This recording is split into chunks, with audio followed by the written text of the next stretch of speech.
I'm a fugitive, it's how I live, as I go along, making up the narrative.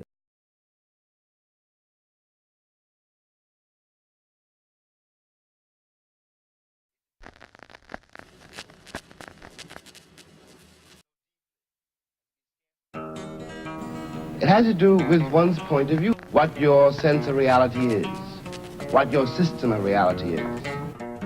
It depends on assumptions which we hold so deeply as to be scarcely aware of them.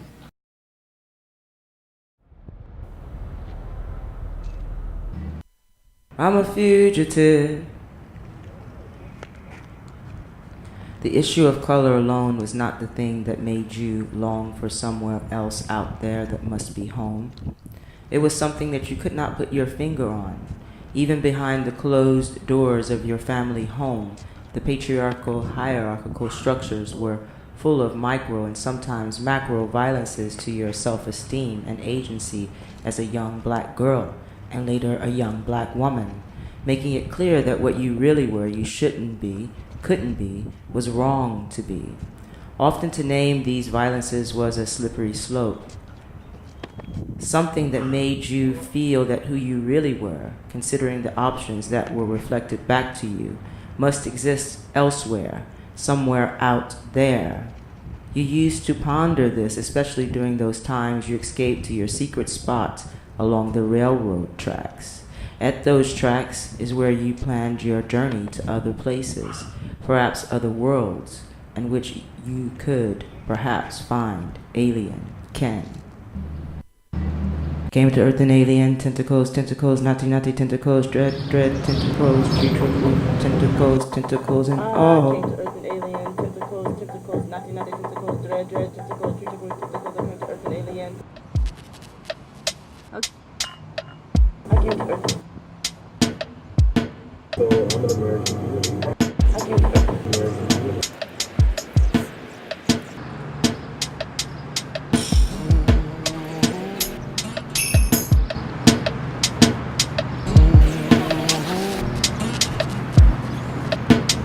My blues I carry with me in my shoes, from one go to another stop, from nowhere to nowhere home St. Louis, to nowhere home Chicago, to nowhere home New York, to nowhere home London, to nowhere home Berlin, to nowhere home Angers, to nowhere home Paris. I'm a fugitive. Home is in the narrative.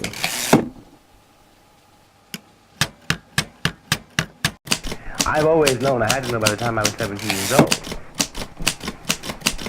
What you were describing was not me, and what you were afraid of was not me. It had to be something else. You had invented it. I was born in St. Louis, Missouri, decades ago, and since that time I've lived abroad for almost half of my life on this planet. While on this planet from an early age, I knew that I was not from here. Took comfort in there being somewhere out there, a place where I was not an anomaly. A reader, I would find kindred spirits in books that spoke to me in a language which was beyond the written and the spoken, a common chord that chimed, reverberated.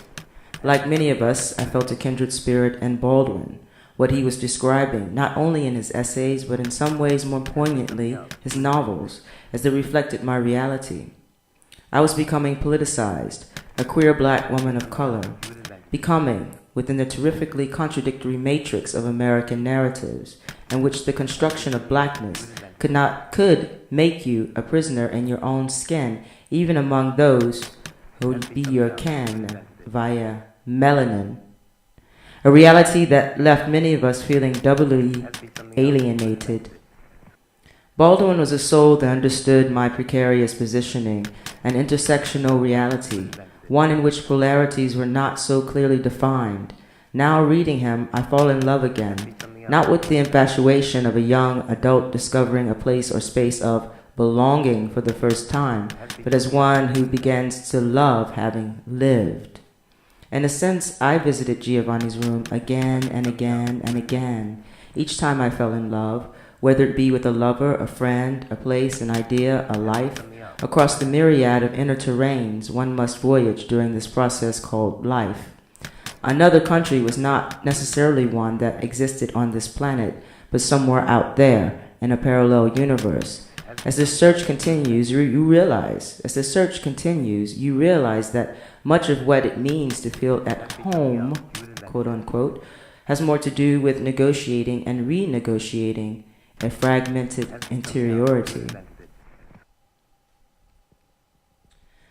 There is a connection between this and what passed in Giovanni's room, where David struggles with the loving of the darker, quote-unquote, parts of himself through loving the darker Giovanni, discovering for fleeting moments a place where he felt more himself than ever, in a sense more at home. The tragedy lay in his shame. For him, he felt as if it was his destiny to be the man he was born in the world to be, white, hetero, eventually married, maybe a couple of kids. In the end, he finds himself in a no man's land of continual denial of his darker interiority, even though he can never fully return to the place he left or fully allow himself to become the person he truly is. This has similar consequences to making your home in another country. You can never get back that same sense of home you felt in your native land. You are forever changed. I scarcely know how to describe that room. It became in a way every room I had ever been in, and every room I find myself in hereafter will remind me of Giovanni's room. I did not really stay there very long. We met there before the spring began, and I left during the summer. But it still seems to me that I spent a lifetime there. Life in that room seems to be occurring underwater. As I say, and it is certain, and it's almost certain that I underwent a sea change there. A sea change there.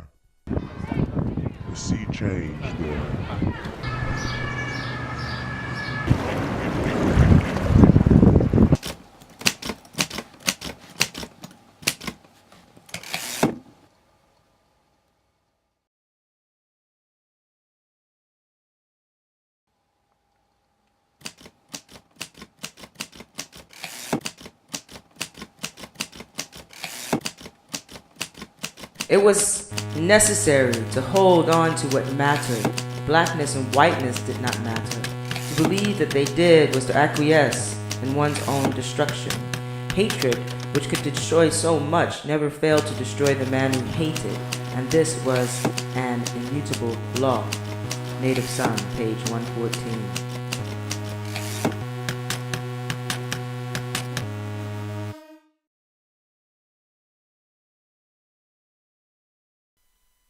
Baldwin fled from the United States of America, not simply to escape Jim Crow America, but more to avoid feeding on hatred he could see would eventually devour him, as it did his father.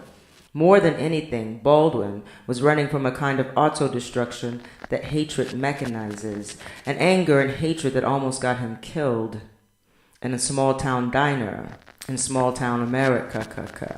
There, he reacted violently to a racist waitron. His plight could have been that of the dark Giovanni, whom, having taken as much as he could, reached the point of no return and murdered his tormentor.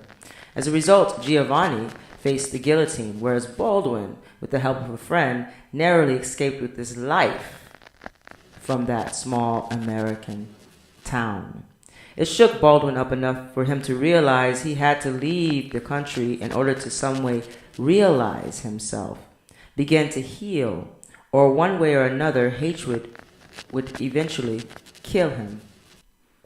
Part of the process of dissipating this hatred requires that he investigate the source, which was evidently woven with a sense of alienation, with fear. He had to delve into the terrain of the othered selves. As many have written, in his fictions, Baldwin lays bare a pain which propagates in turn a debilitating hate of self, hate of others, which comes from an enforced denial of true existence. Here lies the crux of our imprisonment.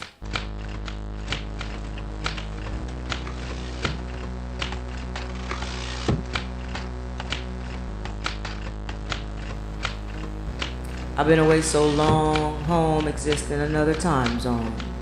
Living a shifting mercurial of othered terrains left me without a desire for nation. Home is elsewhere. Maybe love itself is another country. Those who love fiercely are the most dangerous people on the planet. In another country, as he did in Giovanni's room, Baldwin made reference to country and home, switching and blurring the lines between geographical location, socialized location, and location's interior. Baldwin explores the fluidity of gender, sexuality, and race. Giovanni was white, but is described as a dark Italian.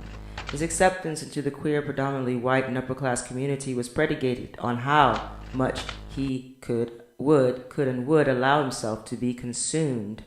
If he wasn't willing to be a ready-made meal, he was reminded of his quote-unquote place. The conflicts Giovanni has are interior, though filtered through an exterior circumstance. Eric, in another country, an upper-middle-class white queer kid that grew up in the South, first felt most loved and accepted by his parents' help, a fatherly black man. Up until the point you understand this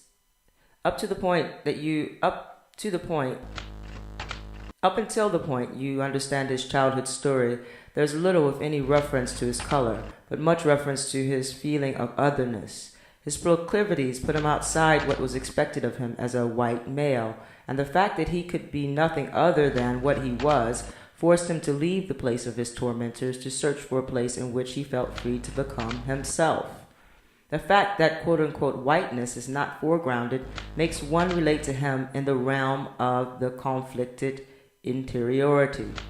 It takes quote-unquote whiteness from center stage and places alternative narratives as central. Baldwin, in another country, more than in any other book besides Tell Me How Long the Train's Been Gone, speaks to the love between men, one that transgresses heterocentric polarities. He also deals with homophobia as American as apple pie, both internalized and externalized. Ida, in another country, the brother of the then deceased Rufus, discusses Eric's affair with a mutual friend, with her then boyfriend, Vivaldi. Ida says, "He wanted to roll in the hay with my brother too. He wanted to make him as sick as he was."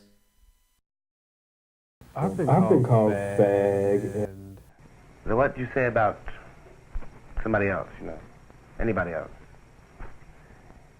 Reveals you.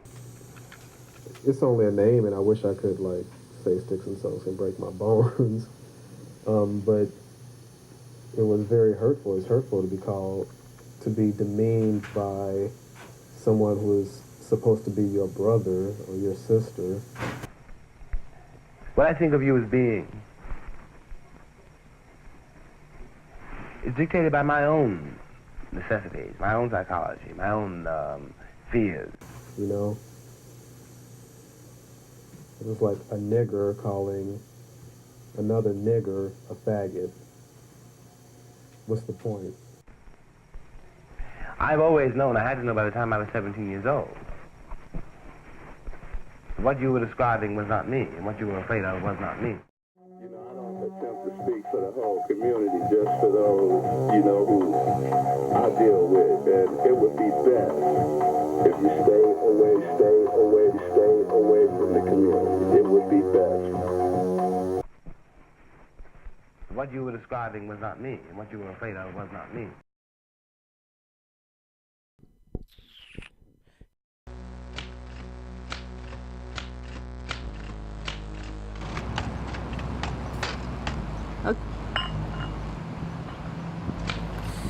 In both Giovanni's Room and Another Country, Baldwin explores the way in which misogyny is a reflection of self-hatred both queer and straight men can carry.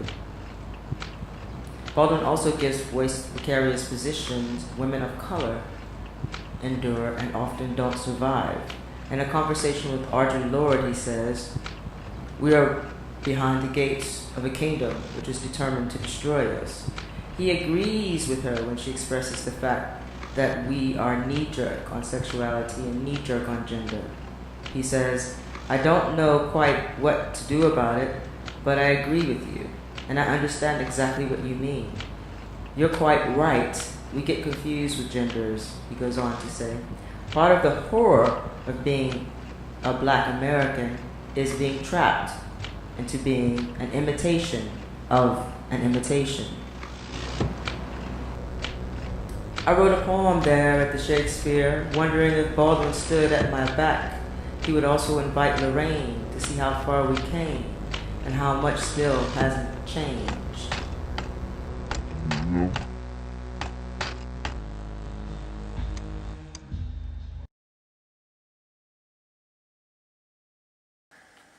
It has to do with what your sense of reality is, what your system of reality is.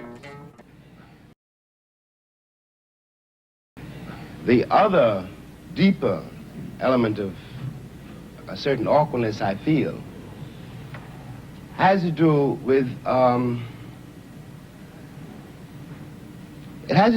one's point of view. I have to put it that way. One's sense, one's system of reality. It is impossible, in my judgment, to deal with the indictment of Mr. Baldwin unless one is prepared to deal with him as a white man. Unless one is prepared to say to him, the fact that your skin is black is utterly irrelevant to the arguments that you make. It has to do with one's point of view, what your system of reality is. Our entire civilization, the only thing that the white man has that the Negro should want, he said, is power. On assumptions which we hold so deeply as to be scarcely aware of them. White man. Your system of reality is. That the white man has that the Negro should want, he said. Your sense of reality is. That is power.